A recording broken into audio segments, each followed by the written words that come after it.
जाता हूँ तो उससे ज़्यादा बोला नहीं जाता। और जो कि जाहिर सी बात है, जो कि मैंने कहा कि वो एक्चुअली वो एक बरगद का पेड़ है और हम सब उनकी शाखाएं हैं, हम पत्ते हैं, हम गुलजार साहब के बच्चे हैं।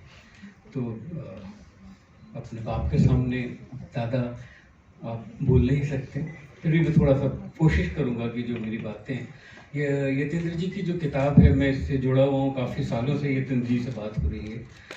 और आज मैं उनकी किताब के जब सफ़े पलट रहा था तो मुझे उसमें ये गाना जो भी पढ़ा इन्होंने कि और फिर यूँ हुआ, रात एक ख्वाब ने जगा दिया, वो गाना इतना रेयर गाना है। और उस गाने को जिस तरीके से जिक्र किया है यतीन्द्र जी ने, तो मुझे, और मैंने उसके सफ़े पलट के देखे तो मुझे एहसास हुआ कि ऐसी बहुत सी चीज़ें हैं गुलजार साहब के बारे में कि मैं उनके साथ 35 साल से जुड़ा हुआ हूँ, पर मुझे उसमें नई चीज़ें पढ़ने के लिए मिल रही कि अच्छा ये भी ऐसी बात है जो कि थी, जो कि मुझे मालूम नहीं थी।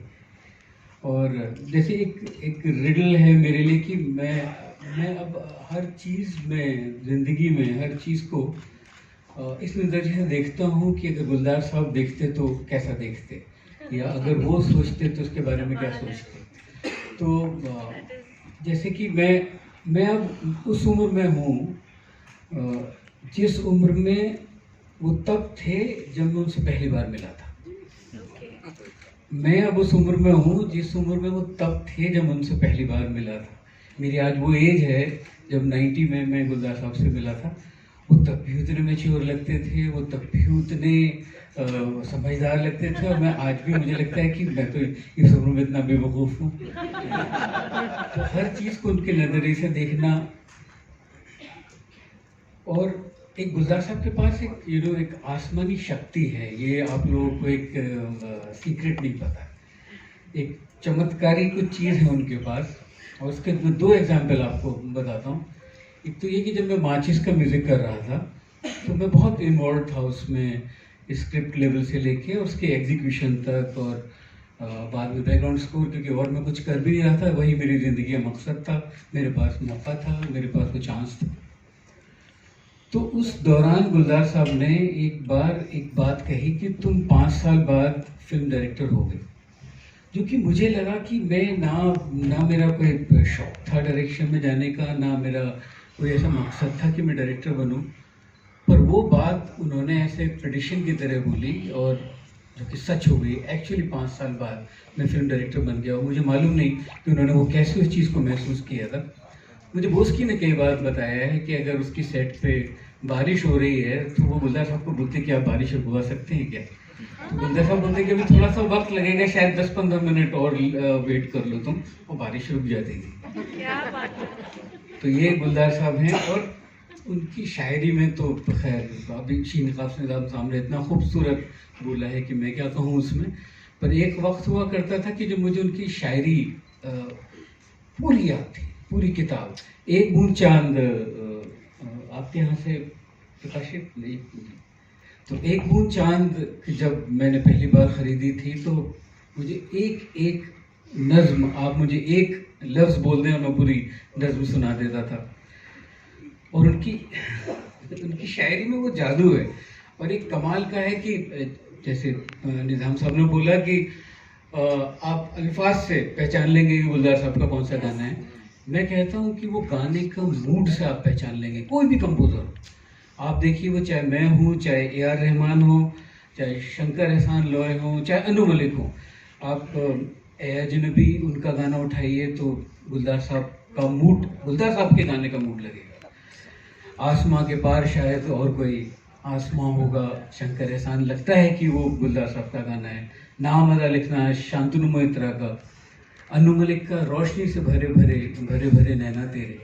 तो ये जो है, ये सब गुलजार साहब का मूड उसके ऊपर इतना आता है, उनकी शायरी का, उनकी शख्सियत का, उनकी शायद सब उनका, तो गाना एक्चुअली उनका हो जाता है। मैं जब बॉम्बे आया था तो मेरा एक ही ख्वाब था कि मैं एक गाना गुलजार साहब के साथ कर लूँ। और अल्लाह मियाँ ने मेरी इतनी मुझे नवाजा कि मैं पता नहीं 500-700 गाने गुलजार साहब के साथ कर चुका हूँ। मेरे पास भी अब हिसाब नहीं है इतने गाने, क्योंकि मैंने अपनी ज़िंदगी में जितना काम किया है 99% मेरे गाने गुलजार साहब के साथ हुए हैं। और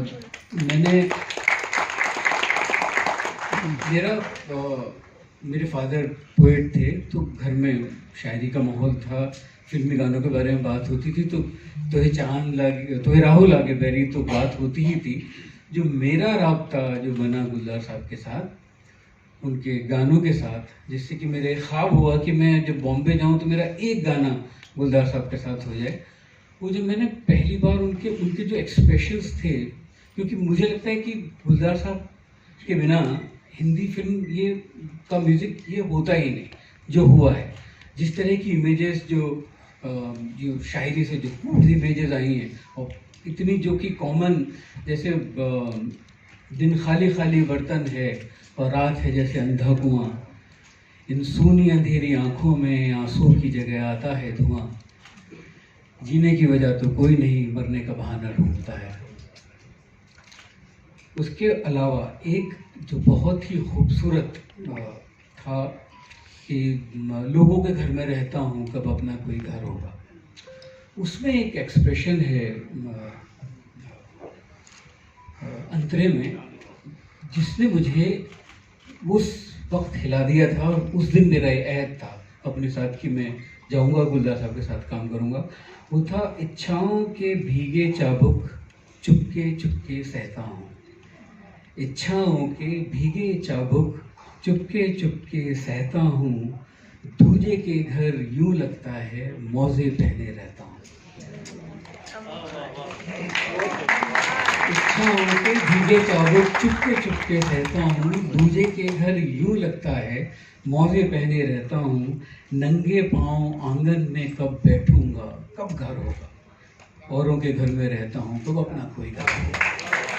अब ये बात कहने की ये इस एहसास को फील कर लेना कि मौजे पहन के अपने आंगन में कैसा लगता है जब ज़मीन ठंडी नहीं लगती, ज़मीन आपके तलवे से छूती नहीं है, उस एहसास को इससे मिलाना कि मुझे दूसरों के घर में ऐसा लगता है।